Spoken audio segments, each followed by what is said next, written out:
Olá, sejam bem-vindos ao nosso curso de prática em ação de alimentos. O meu nome é Emily Rocha, sou advogada, especialista em direito das famílias e sucessões, e vai ser um prazer participar do seu processo de conhecimento.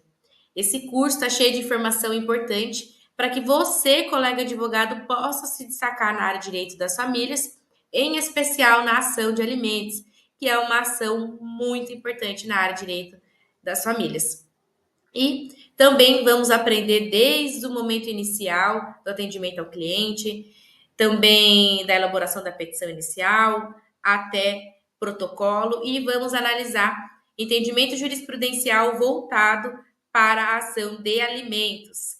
Nós vamos ter um momento que nós vamos falar sobre fixação de alimentos, ação de fixação de alimentos, e também revisão de alimentos e alimentos gravídicos, em especial no momento da petição inicial, da elaboração da petição inicial.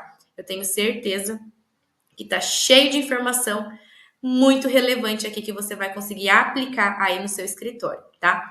E sem mais delongas, eu já quero disponibilizar para vocês as minhas redes sociais, o meu contato, que eu estou deixando aqui o e-mail. Se surgir alguma dúvida após a conclusão do curso, eu fico à disposição. Pode me mandar uma mensagem que eu fico à disposição, tá certo?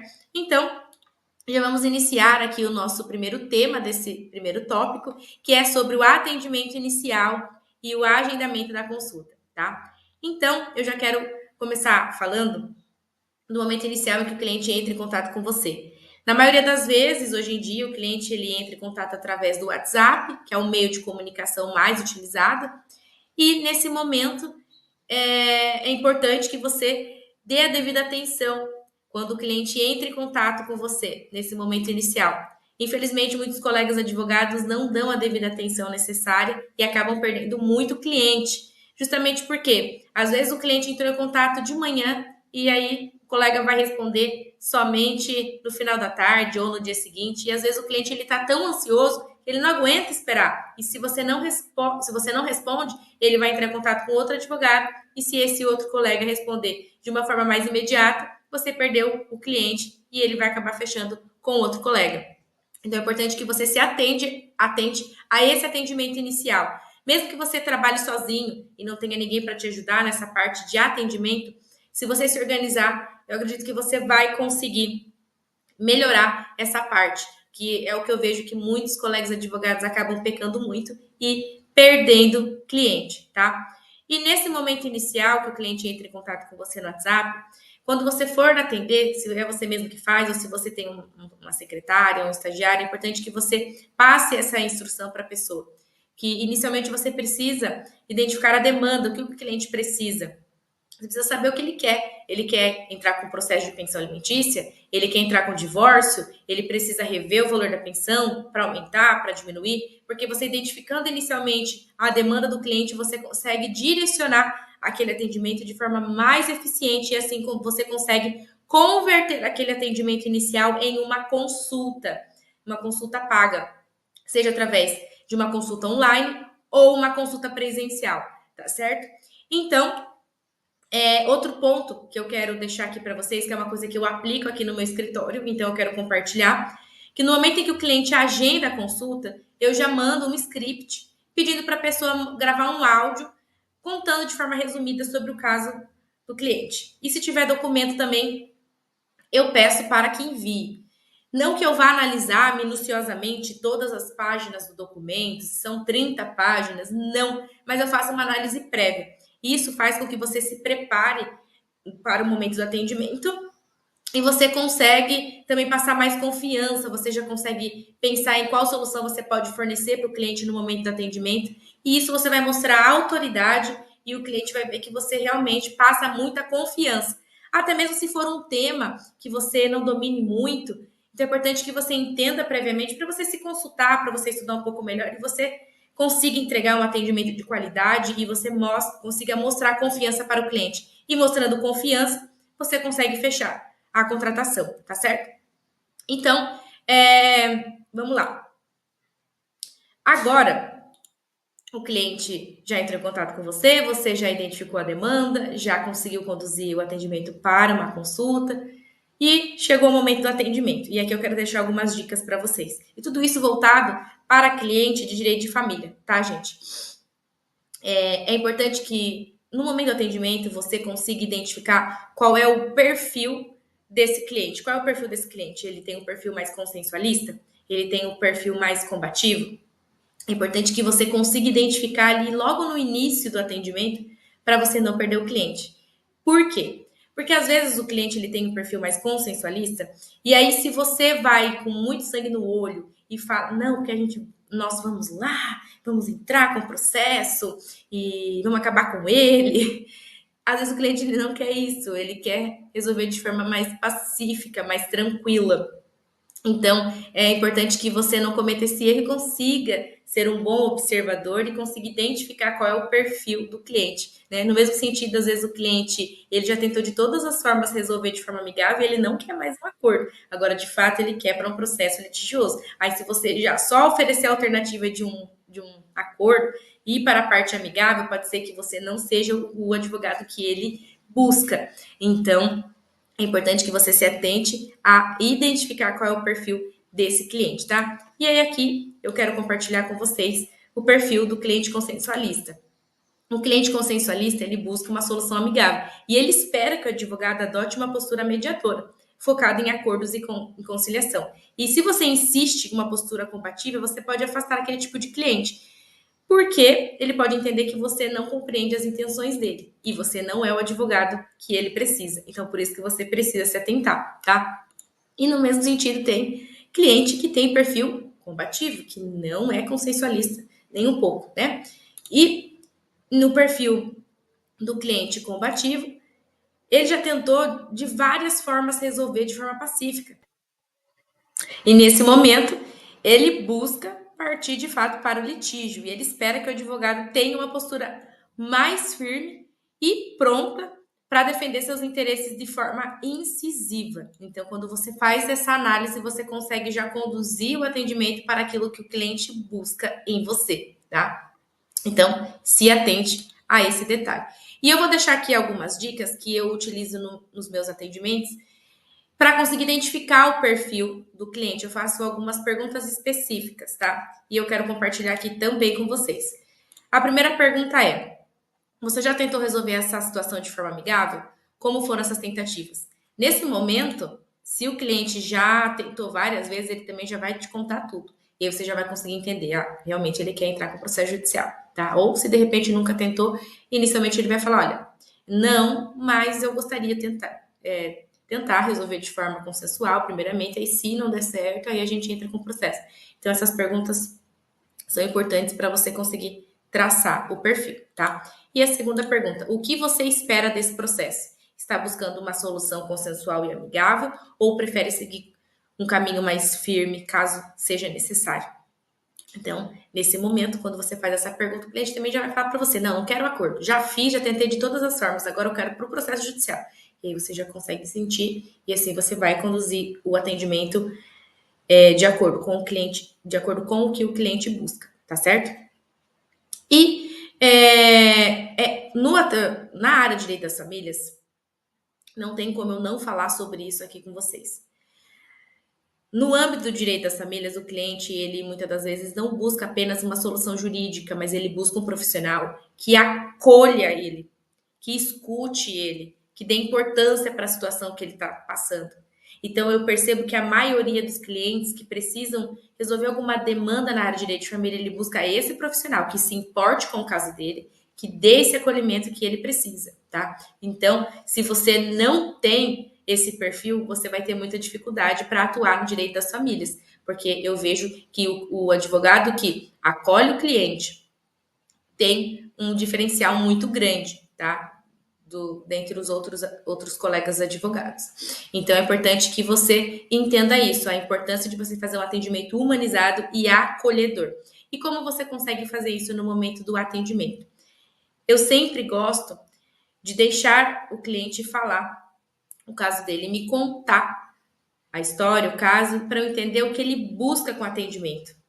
Porque nesse momento você dá espaço para ele contar para você, para ele se abrir. Às vezes é tudo isso que o cliente precisa. E aí, quando ele sai do seu atendimento, ele sai até mais leve, porque ele conseguiu contar o caso, o que ele precisa, o que ele visa com esse processo judicial e vai se sentir mais aliviado. Eu vejo que alguns colegas não têm paciência para ouvir nesse momento inicial do momento da consulta. Só que se você não tem paciência para ouvir, você vai ter dificuldade para atuar no direito das famílias, porque esse é um ponto muito importante, que é um diferencial. Porque eu vejo que muitos colegas acabam fazendo atendimento mais direcionado, perguntas e respostas. E aí o cliente não tem um espaço para ele se abrir com você, para ele te contar, ele quer ser ouvido. Então, quando você dá esse espaço, eu vejo que o cliente se sente mais acolhido e ele consegue entender que, de fato, você é o advogado que ele busca. Porque você ouviu ele, conseguiu entender a dor dele, você acolheu e já está trazendo uma solução jurídica partindo dessa situação, tá? Então é importante que se faça um atendimento humanizado e acolhedor. Mas, claro, é importante que você peça para que ele conte para você de forma resumida, porque senão ele vai contar nos mínimos detalhes, desde o início, o que aconteceu no meio do caminho e até chegar na situação que se encontra. Então, peça para ele falar de forma resumida, direta, e para ele conseguir falar e você conseguir entender também, tá? Então, vamos partir agora para o próximo tópico que eu quero falar com vocês. Fechamento de contrato e gestão de expectativa. Então, você já atendeu o cliente, já deixou o cliente falar, já fez o atendimento, o acolhedor, já explicou todas as alternativas para resolver a situação dele. E o cliente deseja fechar a contratação com você. Nesse momento, é extremamente necessário e importante que você faça um alinhamento de expectativa. Eu vejo muitos colegas advogados não fazendo isso ou fazendo tudo errado. Eu vejo muito colega advogado que fala assim: não, isso aqui a gente já ganhou. Já ganhamos, é causa ganha, não tem, ele já perdeu.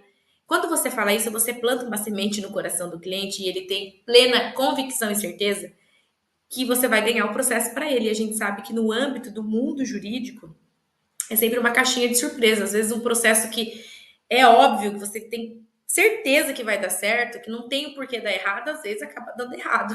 A gente sabe que muitas das vezes a gente passa muito por aí advogando. Então não tem como você prometer. Então alinhe expectativa, porque se você faz alinhamento de expectativa, o cliente, se der alguma coisa errada no final, a frustração vai ser um pouco menor do que você plantar a sementinha lá no coração dele de que é causa ganha e que ele já ganhou o processo que a causa é ganha, tá? Não fale isso. E como que você pode falar de uma outra forma, de modo com que o cliente consiga sentir firmeza em você e que você consegue enxergar sucesso naquela demanda? É importante que você diga para ele o seguinte: olha, como todas as ações, todos os processos judiciais, não são causa-ganha, não existe nenhuma causa-ganha. Esse é o primeiro ponto. O advogado que fala que é causa-ganha, fuja desse profissional. O que eu posso dizer para você é que existem casos que têm maior probabilidade de êxito do que outros. No seu caso, eu vejo grande probabilidade de êxito, tem fundamento para trabalhar e tem grande chance de dar certo. Então, o que depender de mim como advogado, eu vou dar o meu melhor para a gente alcançar todos os objetivos desse processo. E outro ponto que você pode acrescentar para agregar um valor ainda maior, para trazer mais confiança para o cliente, é falar para ele: olha, quando eu vejo que um caso não tem probabilidade alguma de dar certo, que as chances são mínimas, eu sou bem transparente e falo para o cliente. E não é o seu caso. Porque se fosse, eu já falaria e não iria fazer você perder o seu dinheiro me pagando para entrar com uma causa para entrar com um processo que nem eu acredito que vai dar certo. E também eu não perderia não perderia o meu tempo em uma demanda que não ia dar em nada. Então, você falando isso, o cliente ele vai entender, ó, tem fundamento, tem grande probabilidade de dar certo, mas você não prometeu que a causa ganha. E você já pontuou para ele que não existe causa ganha. Então, não tem como você dar essa certeza absoluta, mas o que você puder fazer para alcançar todos os objetivos, você vai fazer com excelência. E assim o cliente ele vai ficar seguro e você já fez o alinhamento das expectativas, tá certo? E agora um ponto importante que eu quero trazer aqui para vocês é que quando eu fecho o contrato com o cliente, eu já tenho um formulário personalizado para o caso do cliente. Então, se é ação de alimentos, o que eu faço?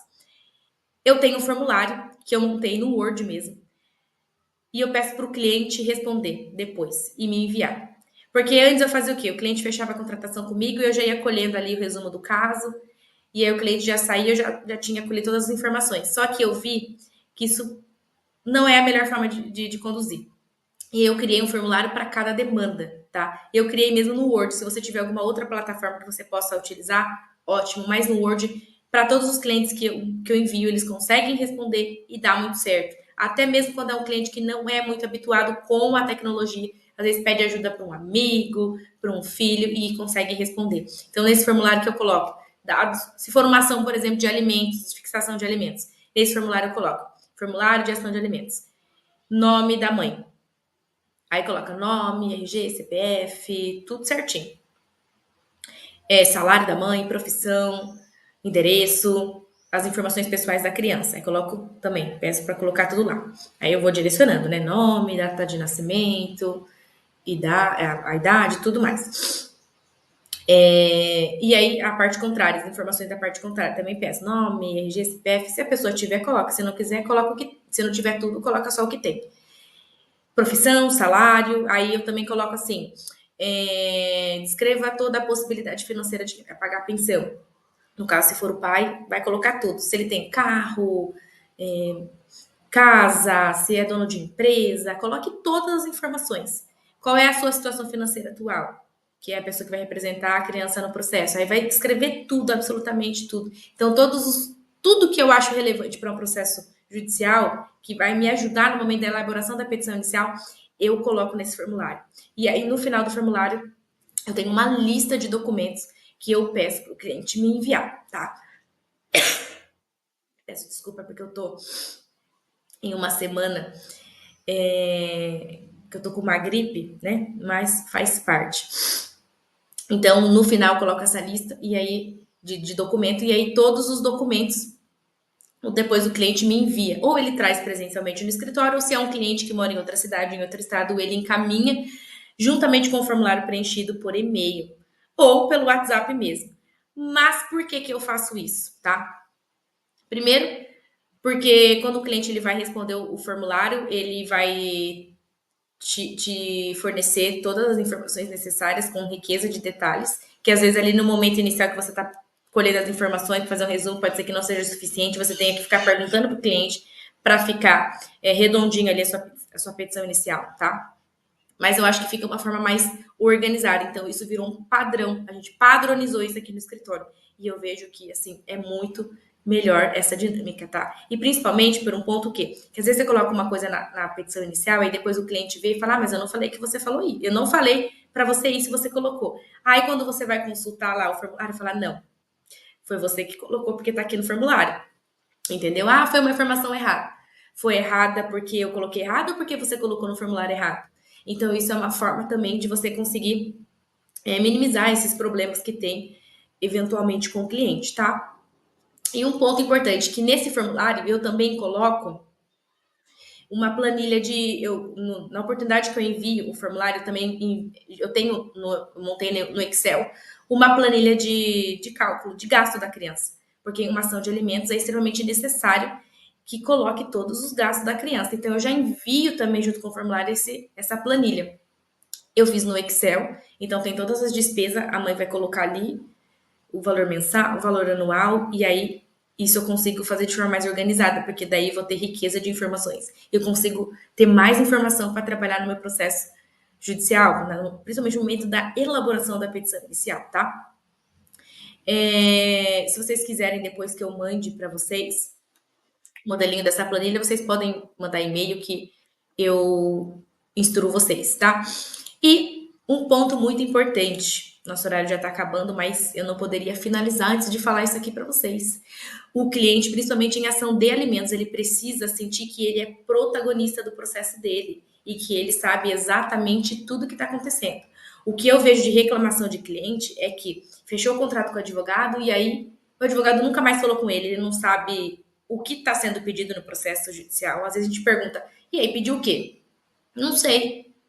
Mas como você não sabe? O processo é seu, como que você não sabe? Então é importante que o cliente ele, ele sinta que ele está participando do processo de elaboração, né? E que ele de fato é o protagonista do processo e ele precisa entender o porquê ele te pagou. Ele precisa ver o trabalho sendo realizado. Então aqui no escritório o que a gente faz? A gente envia o formulário, a pessoa vai preencher a planilha de cálculo das despesas do filho, né, com doação de alimentos. Mandou todos os documentos, começou a elaboração da petição inicial. Elaborou a petição inicial, nós enviamos a petição inicial para o cliente analisar, para ele conseguir entender, olha, esse é o trabalho do advogado, fazer, explicar toda a situação, né? Contar toda a sua história para o Poder Judiciário, para ele conseguir entender, e assim a gente pedir o valor de alimentos justo para a sua criança. E aí, assim, a cliente vai ler, e aí, quando, na maioria das vezes, quando lê a petição inicial, fica até mais com esperança, mais confiante, fica feliz em conseguir ver o trabalho realizado pelo advogado que ele que contratou. E assim também você consegue falar, olha, analise todas as informações, a parte dos fatos, para ver se é isso mesmo que você quer. Porque se tiver uma informação errada, esse é o momento para você nos avisar para a gente fazer a correção. Isso também é uma forma, se acontecer alguma coisa, mas tem isso na petição inicial, mas por que foi colocado isso? Eu não coloquei, eu não falei para colocar. Mas nós enviamos a petição inicial para você analisar antes do protocolo e você deu um ok. Então você até você acaba minimizando esses problemas que podem acontecer, que a gente sabe que no dia a dia acontece.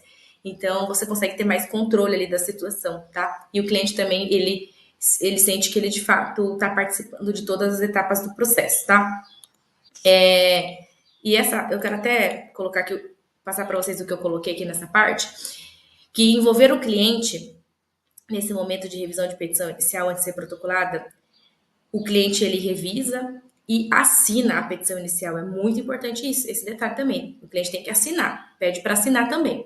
Eu uso um sistema de assinatura digital, é bem prático, tem vários sites que você pode fazer isso de forma gratuita, tá?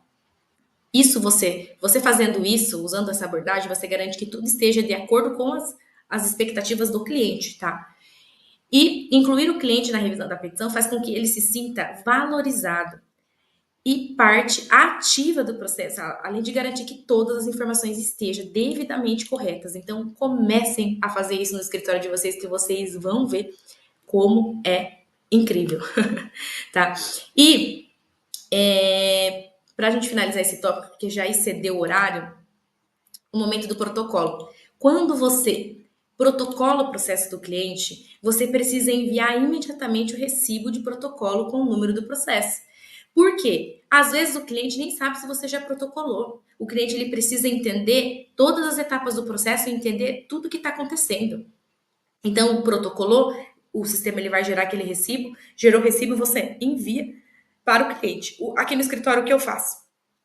Eu envio por e-mail para ficar mais formalizado ainda, tá? Porque o WhatsApp, às vezes a pessoa apaga, conversa, aí ele não consegue ver, enfim, aí tem aquela também modalidade de sumir as mensagens em 24 horas, então não dá. Mande por e-mail o recibo do protocolo e já deixe uma mensagem pronta, um script, enviando esse recibo com o número do processo e explica que o processo foi devidamente protocolado, que agora a gente tem que aguardar o andamento processual. E outro ponto muito importante que eu também envio para o cliente, principalmente para cliente na área de direito de família, tá? Você pode fazer no Canva uma linha de tempo, linha do tempo processual. Aí, quando você peticiona a petição inicial, você coloca assim, ó, o seu processo está aqui. Algo nesse sentido, que é protocolo da petição inicial, né? E aí você já deixa que depois, quando recebe, o juiz ele vai analisar a tutela de urgência, se tiver pedido de fixação de elementos provisórios, aí depois pede o mandado de citação, e aí tá esperando o réu ser citado, a apresentação de contestação, ou seja, manda a linha processual para o cliente conseguir identificar que é necessário esperar as etapas do processo, tá? Então faça essa linha do tempo do processo judicial e você envia no momento em que você está avisando ele do protocolo do processo, tá? E aí, se o cliente também surgir alguma dúvida depois, como que tá meu processo? Eu também sempre oriento e envio essa linha do tempo. Olha, seu processo está aqui, para ele conseguir entender quais as etapas já passaram e quais as etapas que ainda estão por vir, tá? E para finalizar esse nosso tópico, que teve várias informações importantes, eu quero compartilhar aqui com vocês uma coisa, que buscar excelência no atendimento é que nos diferencia em um mercado onde o básico já é comum. Não basta apenas fazer o que é esperado, eu preciso entregar mais, com dedicação, empatia e atenção aos detalhes. O verdadeiro diferencial está em oferecer um serviço de qualidade que transforma a vida do cliente e eleva o padrão de atuação do profissional. Tá certo? Espero que eu consegui contribuir para o seu conhecimento nessa nossa aula inicial e a gente se vê no próximo bloco.